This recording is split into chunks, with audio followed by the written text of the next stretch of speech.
Hello friends, welcome back to our channel healthy பகஷ். உங்களோட பற்கள் மஞ்சளாக இருக்கா? அதை சில நிமிடத்திலே வெள்ளையாக மாற்றலாம், கவலைப்படாதீங்க. அதே மாதிரி நீங்கள் லாஸ்ட்டாக எப்போ சுதந்திரமாக உங்களோட பல்லை மறைக்காமல் ஃப்ரெண்ட்ஸ் அண்ட் ஃபேமிலி முன்னாடி சிரிச்சிருக்கீங்க? இல்லைனா எத்தனை முறை உங்களோட பல்லு எல்லோவாக இருக்கிறதுனால நீங்கள் ஃபோட்டோவோ செல்ஃபியோ எடுக்கிறத அவாய்ட் பண்ணியிருக்கீங்க?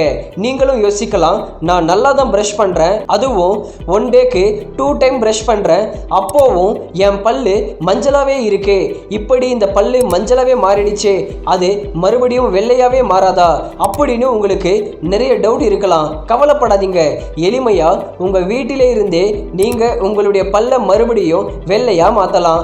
நான் இன்னைக்கு உங்களுடைய பல்ல இயற்கையான முறையில் சில நிமிடங்கள்ல எப்படி வெள்ளையா மாத்துறத அப்படிங்கிறத பத்தி தான் டீட்டெயிலாக சொல்ல போறேன்.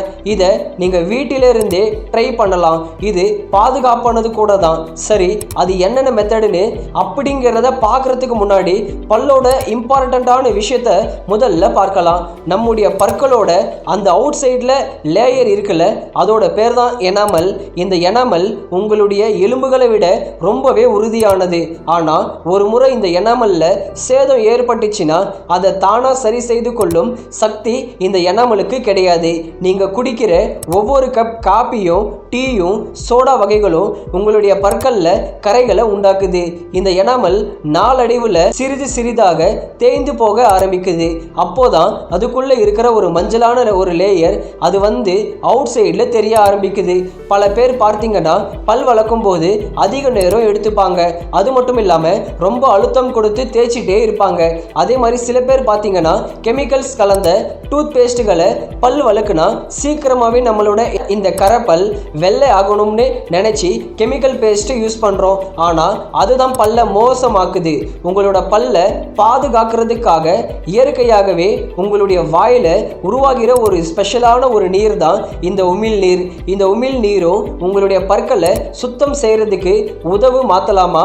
உங்களுடைய உடல்ல நீர் சத்து குறையிறதுனால, மன அழுத்தம் அதிகமாகிறதுனால, சத்துள்ள உணவுகள் நீங்க சாப்பிடாம இருக்கிறதுனால இந்த உமிழ்நீர் சுரப்பு குறையுது. இப்போ உங்களுக்கு நல்லாவே புரிஞ்சிருக்கும்னு நினைக்கிறேன். அதே மாதிரி நீங்க டெய்லி 2 வேளையும் பல்லு வளக்கியும் ஏன் வெள்ளையாகல அப்படின்றத இதன் மூலமாவே புரிஞ்சிருக்கும். ஓகே, உங்களோட மஞ்சள் பல்ல வெள்ளைன்னு பல்லன்னு மாத்தலாமா? அதை பத்தி தெரிஞ்சுக்கிறதுக்கு முன்னாடி சேனலை சப்ஸ்கிரைப் பண்ணாம யாராவது பார்த்துட்டு இருந்தீங்கன்னா சப்ஸ்கிரைப் பண்ணிக்கோங்க. அப்போதாங்க நான் போடுற வீடியோஸ் எல்லாமே ரெகுலரா அப்டேட் ஆகும். சரி, இப்போ உங்க வீட்டில இருந்தே நீங்க உங்களுடைய பல்ல வெள்ளையா மாற்றக்கூடிய அந்த 3 முறைகளை பார்க்கலாமா? ஃபர்ஸ்ட் மெத்தடு, ஒரு சிறிய பவுல் எடுத்துக்கோங்க. அதில் 1 டீஸ்பூன் அளவு மஞ்சள் தூளை ஆட் பண்ணுங்க. 1/2 டீஸ்பூன் அளவு நல்லெண்ணெய் எடுத்துக்கோங்க. உங்ககிட்ட நல்லெண்ணெய் இல்லை அப்படின்னா நீங்கள் சுத்தமான தேங்காய் எண்ணெய் கூட யூஸ் பண்ணலாம். இந்த மஞ்சள் தூளையும் நல்லெண்ணெயும் நல்லா குழைச்சி வச்சுக்கோங்க. அப்புறம் உங்களுடைய ஃபிங்கர்ஸை யூஸ் பண்ணி நல்லா பல்ல துளைக்க ஆரம்பிச்சிடுங்க. இதை நீங்கள் 2 அல்லது 3 நிமிடங்களாவது பண்ணுங்க. அப்படி பண்ணும்போது தான் உங்களோட ஈறுகள்லையும் உங்களோட ஃபிங்கர்ஸை வச்சு மென்மையா நீங்க ஒரு அழுத்தம் கொடுத்து தேய்ச்சிட்டே வாங்க. ஆனா நீங்க அழுத்தம் மென்மையா தான் கொடுக்கணும், ரொம்ப ஹார்டா அழுத்தம் கொடுக்க கூடாது. அப்புறம் வாட்டரை யூஸ் பண்ணி வாயை நல்லா சுத்தமா கழுவி விடுங்க. சில நிமிடங்கள்லே உங்களுக்கு நல்லாவே தெரியுங்க, உங்களுடைய பல்லு மேல படைந்திருந்த அந்த மஞ்சள் கரை இருக்கு இல்லைங்களா, அது கொஞ்சம் லேசானது போலவே உங்களுக்கு தெரியும்.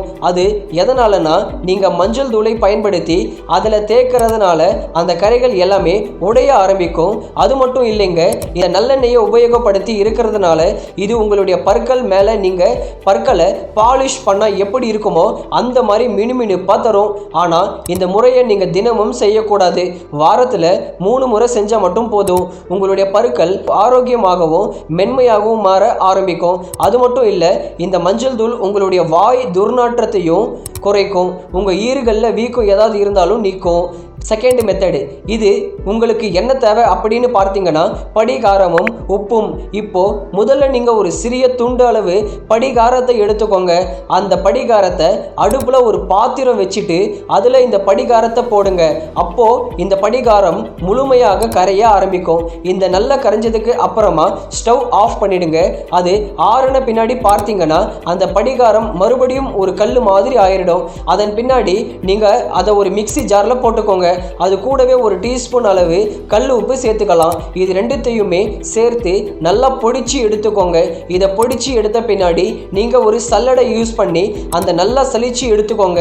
ஏன்னா இந்த உப்புலையும் சரி படிகாரத்துலையும் சரி ஏதாவது கூர்மையான துகள்கள் இருந்துச்சுன்னா அது உங்களுடைய ஈறுகளில் சேதத்தை உருவாக்கும். அதனால் இதை நல்லா நீங்கள் சலிச்சு வச்சுக்கோங்க. அதன் பிறகு இதை ஒரு டப்பாவில் போட்டு மூடி வச்சுக்கோங்க. நைட் டைமில் நீங்கள் தூங்குறதுக்கு முன்னாடி ஒரே ஒரு சிட்டிகை அளவு இந்த தூளை எடுத்துக்கோங்க. உங்களோட பற்களில் நல்லா இதை தேய்க்க ஆரம்பிக்குங்க. 2 நிமிஷமாவது தேய்க்கணும். உங்ககிட்ட சாஃப்ட் ப்ரஷ் இருந்துச்சுன்னா நீங்கள் அதை யூஸ் பண்ணலாம். அப்படி இல்லைன்னா உங்களுடைய விரல்களை பயன்படுத்தி கூட நீங்கள் நல்லா தேய்க்கலாம். ஈறுகளில் தேய்க்க வேண்டிய அவசியம் கிடையாது. பற்களில் மட்டும் தேய்ச்சா போதும். 2 நிமிடங்கள் கழிச்சு நீங்கள் வாயை நல்லா சுத்தமாக கழுவி விடுங்க. அப்போதான் உங்களுடைய பற்கள் நல்லாவே சுத்தமாக பளிச்சுன்னு வெண்மையாக இருக்கும். நீங்கள் ஆச்சரியப்படுற அளவுக்கு உடனடியாக உங்களுடைய பற்கள் மஞ்சள் நிறத்தில் இருந்துருச்சுன்னா கண்டிப்பாக இது வெள்ளையாக மாற்றும். உங்களுடைய வாயில் துர்நாற்றத்தை ஏற்படுத்தக்கூடிய பாக்டீரியாக்களை இந்த படிகாரம் அழிக்கும். இந்த உப்பு என்ன பண்ணுதுன்னா உங்களுடைய பற்கள் மேலே இருக்கிற அந்த எண்ணமலை பாசிட்டிவ் அதாவது பாலிஷ் பண்ணுது. இந்த முறையை நீங்கள் டெய்லி பண்ணாமல் வாரத்துக்கு 3 முறை மட்டும் பண்ணால் போதுங்க. கண்டிப்பாக தினமும் பயன்படுத்தவே கூடாது. இது போல் நீங்கள் வாரம் 3 முறை தொடர்ந்து பயன்படுத்திக்கிட்டே வந்தீங்கன்னா உங்களுடைய பற்கள் நல்லாவே உறுதியாகும். அதே சமயத்தில் உங்களுடைய ஈறுகளும் வலுப்பெறும். அடுத்தது தேர்ட் மெத்தடு, நெல்லிக்காய் மற்றும் நாவல் பழத்தை யூஸ் பண்ணுறது. இப்போ நம்ம வெளிப்புறத்தில் என்னென்ன பண்ணோம் அப்படிங்கிறத 2 முறைகளில் பார்த்தோம். ஆனால் இந்த தேர்ட் மெத்தடு உங்களுடைய பற்களில் வெள்ளையாகவும் உறுதியாகவும் மாற்றுறதுக்காகவே நீங்கள் இந்த பழங்களை உணவாக எடுத்துக்க போறீங்க. உங்கள் பற்கள் உள்ளுக்குள்ள நல்லா உறுதியாக இருந்துச்சுன்னாவே அது நல்லா வெளிப்புறத்தில் பளபளப்பாக இருக்கும். அதனால் நீங்கள் தினமும் சாப்பிடுற உணவில் ஒரு நாவல் பழம் அப்படி இல்லைன்னா ஒரு நெல்லிக்காயை சேர்த்துட்டே வாங்க. நெல்லிக்காயில் வைட்டமின் சி இருக்கிறதுனால இதை ஈறுகளை ரெடி பண்ணுது. இதனால் உங்களுடைய ஈறுகள் மற்றும் பற்களில் ஏற்படுற இரத்த கசிவுகள் இருக்குல்ல அது எல்லாமே நின்றுடும். இந்த நாவல் பழத்தை நீங்கள் சாப்பிட்டுட்டே வரும்போது உங்களுடைய வாயை இது நல்லாவே சுத்தம் செய்யும். அது மட்டும் இல்லை, ஆரோக்கியமான உமிழ்நீர் உங்களுக்கு அதிக அளவில் சுரக்கும். தினமும் ஒரு நெல்லிக்காய் சாப்பிடலாம். அப்படி இல்லைன்னா நெல்லிக்காய் ஜூஸாவது எடுத்துக்கோங்க. இந்த நாவல் பழங்கள் எல்லா நேரத்திலும் நமக்கு கிடைக்காது.